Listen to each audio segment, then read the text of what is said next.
Good afternoon. How are you? I'm also fine. After the winter vacation, it is our first class, and today we are here to learn the vocab and sentences of shopping. Shopping जाना सभी को अच्छा लगता होगा और आपको तो अच्छा लगता ही है, क्योंकि शॉपिंग अपने आप में एक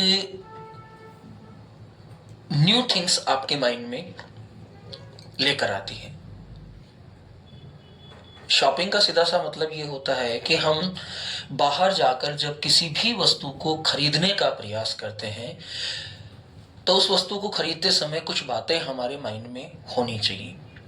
फ्यू बेसिक थिंग्स, जैसे number 1, listing of the things which we want to buy. हमारे दिमाग में उन चीज़ों की लिस्टिंग होनी चाहिए जिन चीज़ों को हम खरीदना चाहते हैं। Second thing, experience of the things. उन चीज़ों का अनुभव हमारे दिमाग में होना चाहिए कि वाकई इस वस्तु की कॉस्ट कितनी हो सकती है। थर्ड नंबर पे आता है द बार्गेनिंग्स। बार्गेनिंग्स का मतलब होता है मोल भाव करना। भैया ये शर्ट कितने की दी, ये शर्ट 2000 रुपए की है। अब आपको लगना चाहिए कि क्या वाकई जिस प्रोडक्ट के लिए आई एम स्पेंडिंग 2000 रुपीज, क्या वो वाकई उसकी वर्थ 2000 है, क्या उसकी क्वालिटी 2000 है, क्या जिस कंपनी का वो प्रोडक्ट बना हुआ है क्या वाकई उसकी कॉस्ट 2000 है। तो ये सारी चीजें हमें एक बहुत ही अच्छा अनुभव देती है जब हम शॉपिंग करने के लिए जाते हैं। शॉपिंग 3 प्रकार की होती है। There are 3 types of the shopping. पहली प्रकार की शॉपिंग जो कि हम रिटेल मार्केट में करते हैं, जैसे घर का सामान हमने ले लिया, दूध है, चाय है, शक्कर है, घी है, या फिर वे चीजें जो कि किचन या हाउस के लिए उपयोगी होती हैं। सेकेंड टाइप की शॉपिंग होती है जिसके अंदर हम ऑनलाइन प्रोडक्ट खरीदते हैं। वहां हमें एक ही प्रोडक्ट के कई सारे प्रोडक्ट दिखाई दे जाते हैं, प्राइस दिखाई दी जाती है, हम उन प्राइस को कंपेयर कर सकते हैं, हम उस प्राइस को दूसरे ऐप के साथ कंपैरिजन करके चेक कर सकते हैं। और तीसरे प्रकार की शॉपिंग होती है जिसके अंदर हम किसी व्यक्ति से कोई वस्तु मंगवाते हैं और उसके बाद उसको देखते हैं। तो there are 3 types of the shopping. आप खुद शॉपिंग करने जाएं, ऑनलाइन आप किसी चीज को देखकर शॉपिंग करें, या आपने कोई वस्तु किसी व्यक्ति से मंगवाई हो और उसके बाद आपको उसका दाम देना हो, तो ये भी एक शॉपिंग का थर्ड टाइप हो जाता है। तो सबसे पहले हम कुछ पॉपुलर नॉर्मल वॉकेब लिखेंगे जो कि 15 से 20 है, जो कि शॉपिंग करते समय हमारे बहुत ज्यादा उपयोगी होती है। तो हेडिंग डाल दीजिए ऑन शॉपिंग।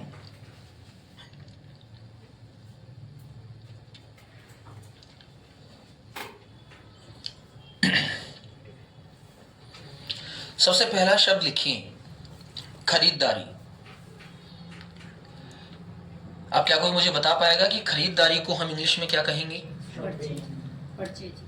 खरीदारी, शॉपिंग, खरीदना, परचेज। खरीदारी को लिखिए शॉपिंग, SHOPPING,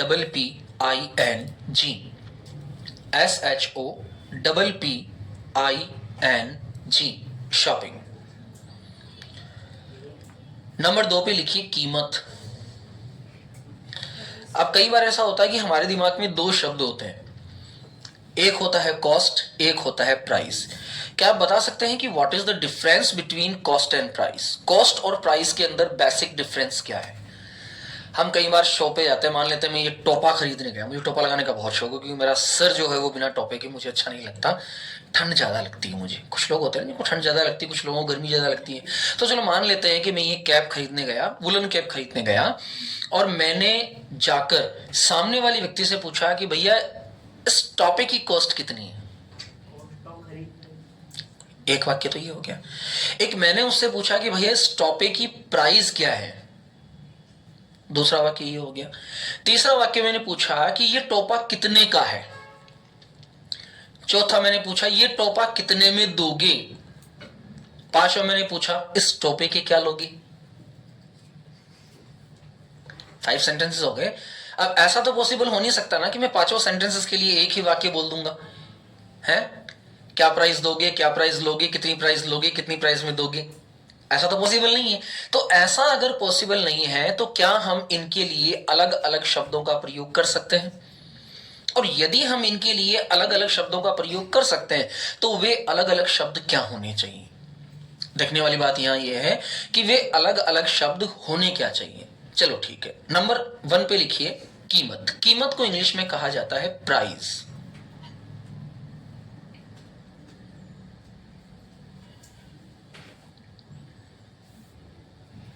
कीमत क्या है, प्राइस क्या है।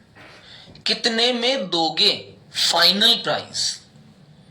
अब इसमें ना घटेगा ना बढ़ेगा। कितने में दोगे, फाइनल प्राइस।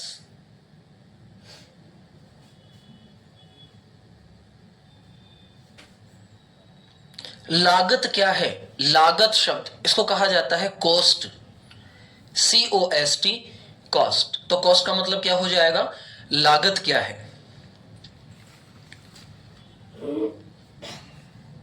अब जब उसने इसकी कीमत बताई, उसने कहा कि भाई साहब ये 100 रुपए का है, इट्स प्राइस इज 100 रुपीज, लेकिन वो कॉस्ट नहीं बोलेगा। Its cost is 90 rupees but I am giving to you, selling to you in only the profit of 10 rupees. भाई साहब 90 रुपए की तो लागत है इसकी, और केवल 10 रुपए के प्रॉफिट में मैं आपको बेच रहा हूं। तो यहां 4 शब्द नए उत्पन्न हो जाते हैं। पहला शब्द उत्पन्न क्या हुआ, कॉस्ट। कॉस्ट कितनी है, 90 रुपीज। सेलिंग प्राइस कितना है, 100 रुपीज। प्रॉफिट कितना है, 10 रुपीज। और टोटल प्राइस कितनी हो गई, 100 रुपीज। तो 4 चीजें आ गई। कॉस्ट इसमें बता दी हमने, तो कॉस्ट का मतलब हो गया लागत। कॉस्ट का मतलब क्या हो गया, लागत। तो अच्छा, लागत सब चीजों में नहीं होती। जो चीजें रेडीमेड होती है उसमें लागत नहीं होती। मैं गुआवा, अमरूद खरीदने गया तो मैं अमरूद वाले से ये नहीं पूछ सकता कि भैया इसकी कॉस्ट क्या है, क्योंकि वो आपको लागत बता ही नहीं सकता। बता सकता है क्या, तो वहां मैं कॉस्ट शब्द का प्रयोग नहीं कर सकता। मैं मिठाई वाले के पास गया तो मैं ये पूछ सकता हूं कि भैया इस मिठाई को बनने में कुल खर्चा कितना बैठता है, तो वहां कॉस्ट शब्द का प्रयोग मेरे द्वारा किया जा सकता है। भाई जैसे मैं कचौड़ी लेने गया तो एक कचौड़ी की कॉस्ट लगभग 6 से 7 रुपए या 8 रुपए पड़ती है। वो आपको 10 से 15 रुपए के बीच में बेच रहा है, 10 रुपए में बेच रहा है, चलो ठीक है मान लेते हैं। और कचौड़ी के बाद वो उसके अंदर चाहे कढ़ी डाल रहा है, चाहे मीठी चटनी डाल रहा है, चाहे वो धनिया की चटनी डाल रहा है, उनकी कॉस्ट अलग है, उनकी लागत अलग है। तो सारी लागत को मिलाकर जो एक सेलिंग अमाउंट तय किया गया उसे कहा गया सेलिंग प्राइस। क्या कहा गया, सेलिंग प्राइस मतलब बेचने के लिए उसकी क्या कीमत तय की गई है। कॉस्ट मतलब उस वस्तु को बनाने के लिए कितना पैसा खर्च किया गया है। और प्राइस मतलब जो आपको बताया गया है वो घट भी सकता है और बढ़ भी सकता है। मान लेते हैं मैंने कहा कि भाई साहब मुझे 100 इस तरह के वुलन केप चाहिए, तो अब वो क्या कहेगा कि नहीं भाई साहब रेट तो फिक्स है। देखो भाई साहब, एक लोगे तो भी 100 रुपए लगेंगे और 100 लोगे तो भी 100 रुपए लगेंगे। अब मैंने कहा अच्छा मैं 200 लू, तो चलो ठीक है मैं 2 रुपए कम कर दूंगा। अब वो जो 2 रुपए उसने कम किए 10 रुपीज प्रॉफिट में से, क्योंकि 90 रुपीज तो इसकी कॉस्ट है, लागत है। अब जो 10 रुपए में से 2 रुपए कम किए तो उसका मूल प्रॉफिट उसने कम किया है, कॉस्ट में से कम नहीं किया, क्योंकि कॉस्ट में से पैसा कभी भी कम नहीं हो सकता है। पैसा कहां से कम होगा, प्रॉफिट से। तो उसने क्या दिमाग लगाया, उसने लगाया कि अगर यार ये ग्राहक चला जाएगा तो अगर मैंने 200 टोपे बेच दिए तो मुझे 1600 रुपए का प्रॉफिट तो होगा कम से कम, क्योंकि 8 रुपए के हिसाब से अगर मैं 200 टोपी बेचूंगा तो मुझे लगभग 1600 का प्रॉफिट होगा, और ये अगर नहीं लेके गया तो मुझे तो नुकसान हो जाएगा। तो उसने जो 2 रुपए कम किए, उस कम करने को बोलते हैं लेस। कम करने को क्या बोलते हैं, लेस। अब आपने जो 2 रुपए कम करवाए और वो जो नहीं नहीं नहीं नहीं मैं नहीं करूंगा, अरे भैया प्लीज, अरे यार आपकी दुकान से लेते हैं यार, परमानेंट ग्राहक आपके, ये जो बातचीत हम लोगों के बीच हुई इसे कहा जाता है बार्गेनिंग। इसे क्या कहा जाता है, तो बार्गेनिंग का मतलब क्या हुआ, नहीं भाई साहब, अरे नहीं भाई साहब, अरे प्लीज। तो ये अरे प्लीज, हाँ हूं नहीं ना, ये सिचुएशन क्या कहलाएगी, बार्गेनिंग। जो कुल कीमत है वो क्या कहलाएगी, कॉस्ट। जो कुल कीमत निकालने के बाद उसने पैसा कमाया वो क्या कहलाएगा, प्रॉफिट। जो बेचने के लिए लगाई गई कीमत है वो क्या कहलाएगी, सेलिंग प्राइस। उसकी कीमत जो आपको बताई गई वो क्या कहलाएगी, प्राइस। और जो फाइनल प्राइस आपने तय किया यानी कि 98 रुपीज के हिसाब से आपने 200 खरीदे तो वो क्या कहलाएगी, आपकी फाइनल प्राइस। समझ में आ गया। चलिए नंबर 3 लिखिए, सस्ता। नंबर 1 लिखा आपने कीमत, प्राइस। नंबर 2 लिखा आपने लागत यानी कि कॉस्ट। नंबर 3 लिखिए आप सस्ता। अब सस्ते को क्या कहेंगे? Cheap, CHEAP। अच्छा, ये चीप शब्द इतना ज्यादा फेमस हो चुका है कि कई लोगों की हरकतें अगर गंदी होती तो हम भी कहते हैं कितनी चीप हरकत कर रहा है। नहीं लेना चाहिए काम में। हरकतें चीप या एक्सपेंसिव हो ही नहीं सकती ना। हम कई जगह कई शब्दों को इस प्रकार प्रयोग कर देते हैं कि जिनका कोई अर्थ ही नहीं होता है। हरकतें फुलिश हो सकती हैं, चीप कहां से होगी? अच्छा, चीप है तो फिर एक्सपेंसिव हरकतें कौन सी होगी?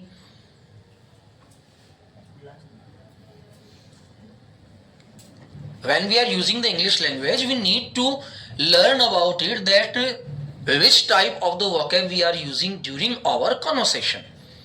हम बातचीत के दौरान किस प्रकार के शब्दों का प्रयोग कर रहे हैं, ये हमारे लिए बहुत महत्वपूर्ण होता है। और यदि हमने इस चीज को महत्वपूर्णता से नहीं देखा तो हम कहीं भी पीछे हो सकते हैं। नंबर 4 पे लिखिए महंगा, एक्सपेंसिव, EXPENSIVE,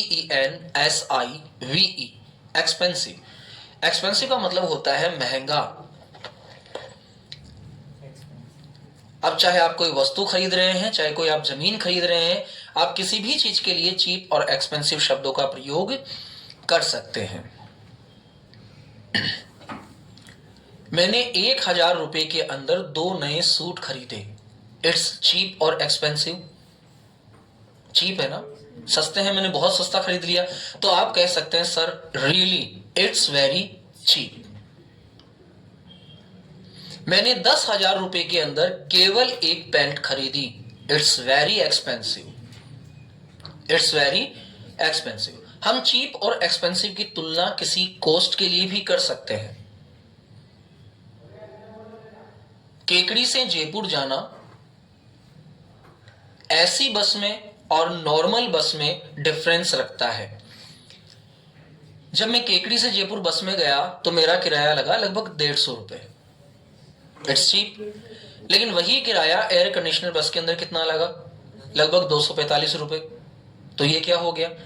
एक्सपेंसिव। तो कुछ चीजें एक्सपेंसिव और चीप तुलनात्मक अध्ययनों से भी देखी जा सकती हैं। Write the next. खरीदना,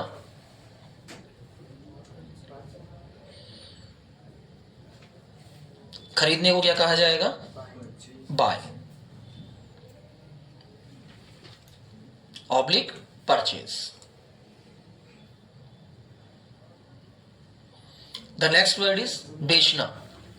बेचने को इंग्लिश में क्या कहेंगे? सेल।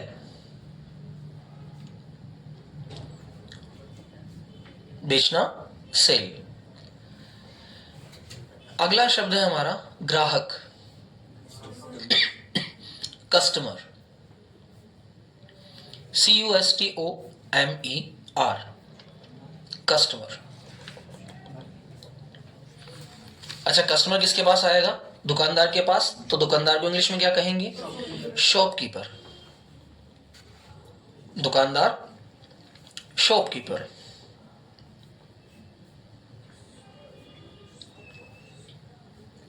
बिल को इंग्लिश में बिल ही कहते हैं, हिंदी में कहा जाता है पर्ची। रसीद नहीं कहते हैं बेटा ना, पर्ची कहते हैं। रसीद को रिसिप्ट कहा जाता है। लिख लो, ये भी लिख लो, रसीद। रिसिप्ट जब आप कोई पैसा चुका देते हैं तो उसके एवज में मिलने वाला लिखित प्राव जो मिलता है आपको आश्वासन कि आपका पैसा चूक गया है, वो कहलाता है रिसिप्ट यानी कि रसीद। लेकिन जब तक आप पैसा नहीं चुकाएंगे तब तक वो बिल कहलाएगा। जैसे लाइट का क्या आता है, और जब लाइट का बिल आप जमा कराने जाते हो तो वो आपको क्या देता है? रसीद, रिसिप्ट। बिल का मतलब है आपका अमाउंट जमा नहीं हुआ है अभी, लेकिन रिसिप्ट का मतलब है कि जो अमाउंट आपने जमा करा दिया है उसकी पर्ची जो आपको दी गई वो क्या कहलाती है? रिसिप्ट कहलाती है। लिखिए आगे, छूट। छूट को इंग्लिश में क्या कहा जाएगा? Discount, DISCOUNT, discount. मोल भाव करना, बार्गेनिंग, GAIN, बार्गेन। नकद, कैश।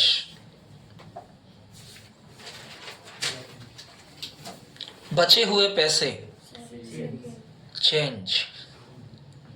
आपने 450 रुपए की चीज खरीदी, 500 का नोट दिया, तो जो पैसे वापस देगा उसे चेंज कहा जाएगा, बचे हुए पैसे। इसीलिए जब आप होटल में खाना खाने जाते हो कभी होटल के अंदर, तो वहां जब आप काम करने वाले वेटर को बिल देते हो तो कई लोग 10-20 रुपए बच जाते हैं, तो उसको क्या कहते हैं? कीप इट्स चेंज, यानी कि जो बचे हुए पैसे हैं वो आप अपने पास रख लीजिएगा। Keep it change, keep its change, बचे जो पैसे हैं वो रख लो।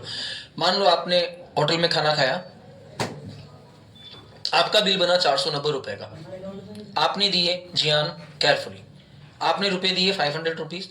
अब जो 10 रुपीज का अमाउंट बचा वो आपने क्या कहा? कीप इट्स चेंज, यानी कि इसके चेंज जो है वो आप रख लीजिए। नेक्स्ट वर्ड लिखिए, बटुआ। Very good, wallet.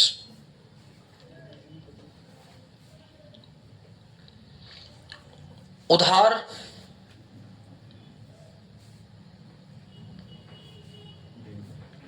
क्या कहेंगे उधार को?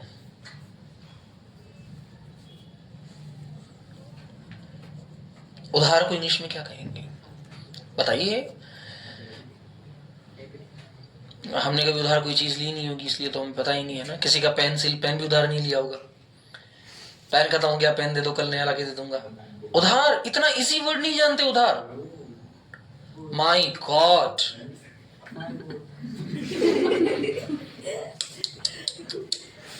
उधार को इंग्लिश में कहा जाता है क्रेडिट। इसीलिए उधार से जो कार्ड आता है ना, एक जिससे अपन उधार ले लेते हैं फिर पैसे बाद में दे देते हैं, इसीलिए उसको कहा जाता है क्रेडिट कार्ड। क्या कहा जाता है? Credit card, CREDIT, credit.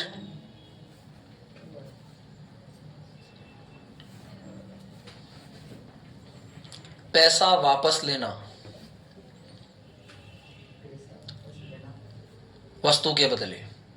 आपने कोई वस्तु खरीदी, आपको पसंद नहीं आई, आपने वस्तु वापस दे दी, अब आप अपना पैसा वापस लेना चाह रहे हैं, इसको बोला जाता है रिफंड।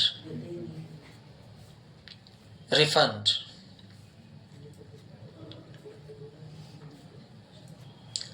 वस्तु वापस लौटाना, रिटर्न। वापस लौटाना, रिटर्न। वस्तु के बदले दूसरी वस्तु लेना, एक्सचेंज।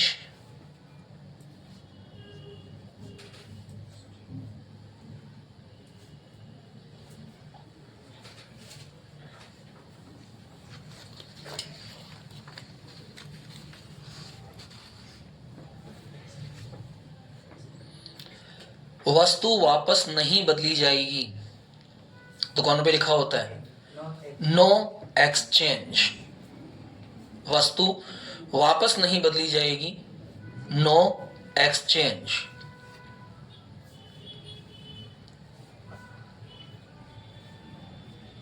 वस्तु का पैसा वापस नहीं दिया जाएगा, नो रिफंड।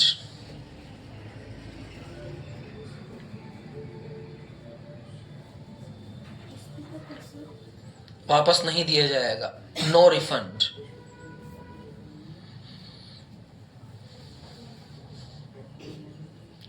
वस्तु वापस स्वीकार नहीं की जाएगी, नो रिटर्न। वस्तु वापस स्वीकार नहीं की जाएगी। जैसे जितने भी शॉपिंग मॉल होते हैं, ये खाने पीने की चीजों को वापस नहीं लेते हैं।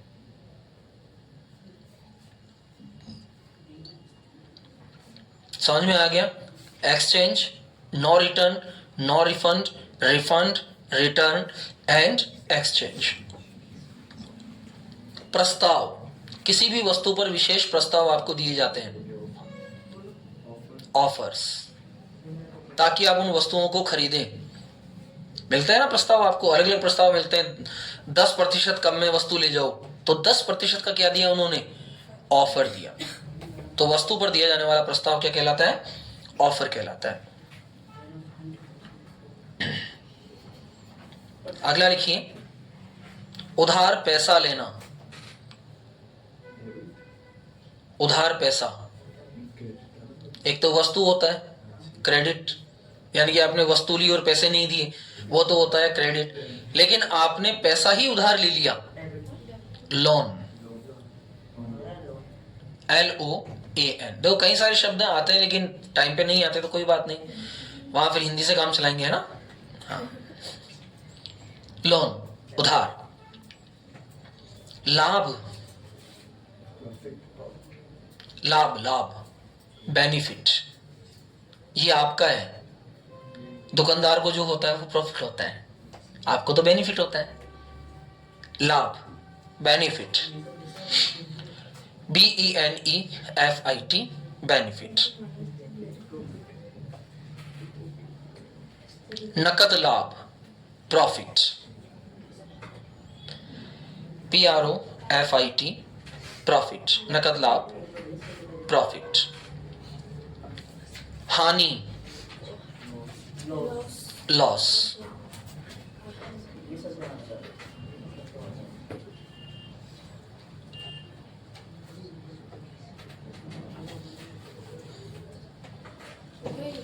साधारण दुकानदार। ये मीनिंग याद हो जाएंगे ना बेटा, तो ये मान के चलो कि बहुत सारी चीजें याद हो जाएगी। साधारण दुकानदार,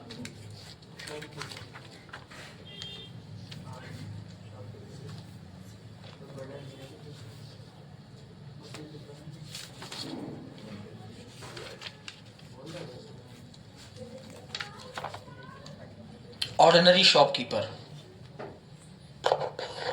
ORDINARY, ऑर्डिनरी शॉपकीपर।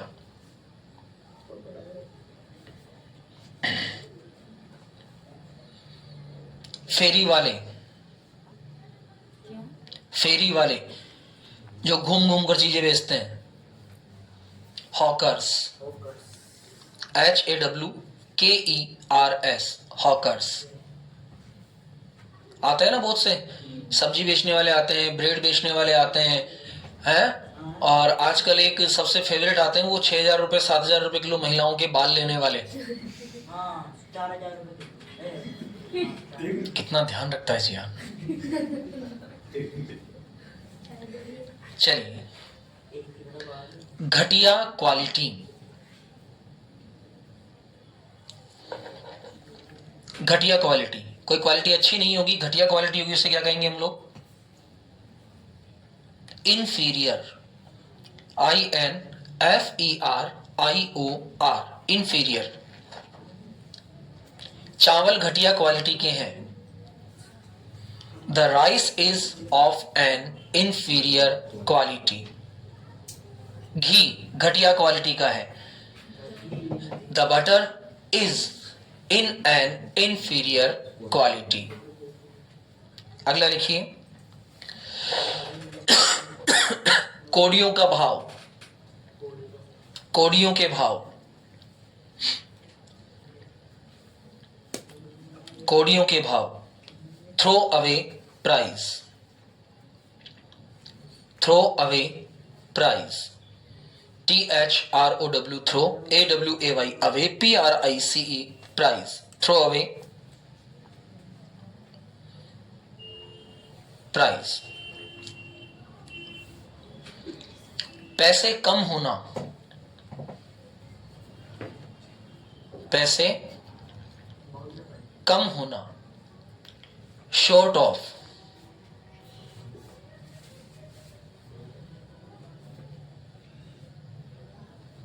मेरे पास 50 रुपए कम है, I am short of 50 rupees. मेरे पास 100 रुपए कम है, I am short of 100 rupees. मेरे पास 10,000 रुपए कम है, I am short of 10,000 rupees. तो पैसे कम होना कहलाता है शॉर्ट ऑफ। क्या कहलाता है? Short buy, short buy, short of वस्तुओं की कमी होना, शॉर्ट बाय 50 पैसे, 50 रुपीज, 100 पैसे, 100 रुपीज, 1000। नेक्स्ट लिखिए,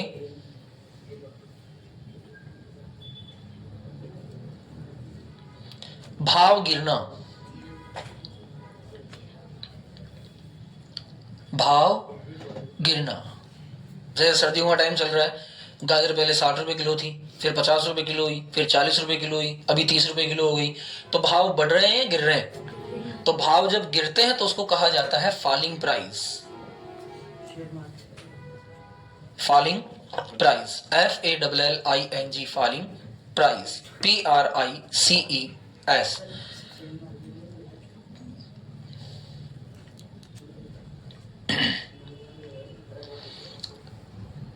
थोक में माल बेचने वाला, थोक में, खुला नहीं देगा, रिटेल नहीं देगा, थोक में एक साथ पूरे कर्टन ले जाओ आप भर के, wholesaler, WHOLESALER, wholesaler.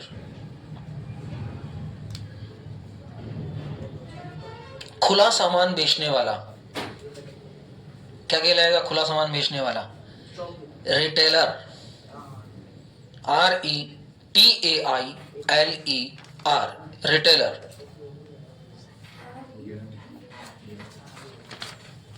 RETAILER, retailer.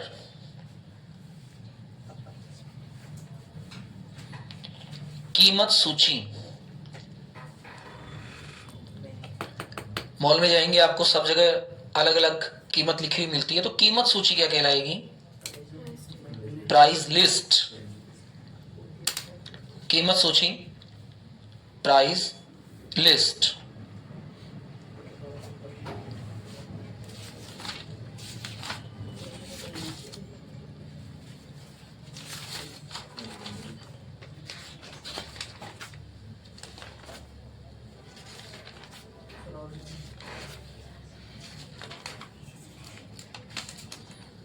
House holds तो आपके हो ही चुके हैं।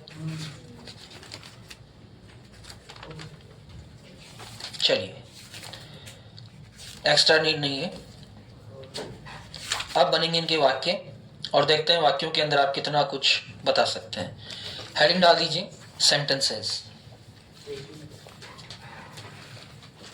सेंटेंसेस,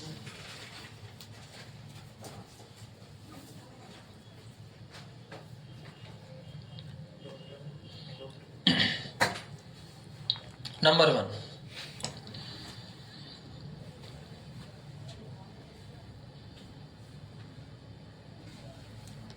आज मैं बाजार जा रहा हूं।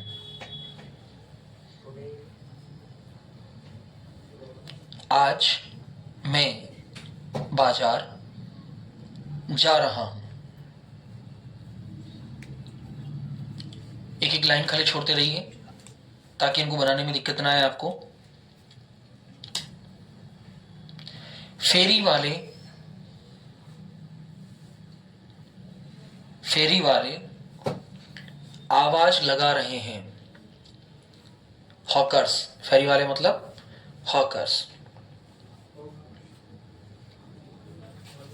आवाज लगा रहे हैं, शाउटिंग। ये चावल घटिया दर्जे का है।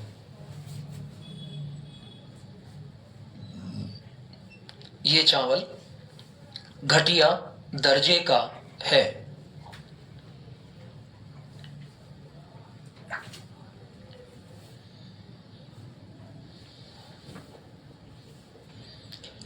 मेरे पास 100 रुपए कम है। मेरे पास 100 रुपए कम है।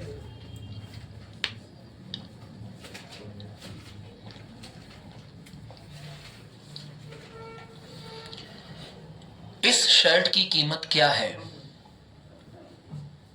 इस शर्ट की कीमत क्या है?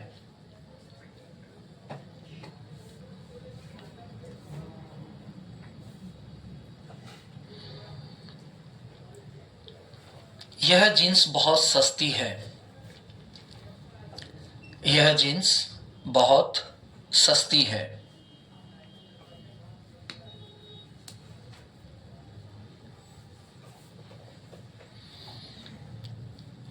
इस दुकान पर वस्तुएं बहुत महंगी है।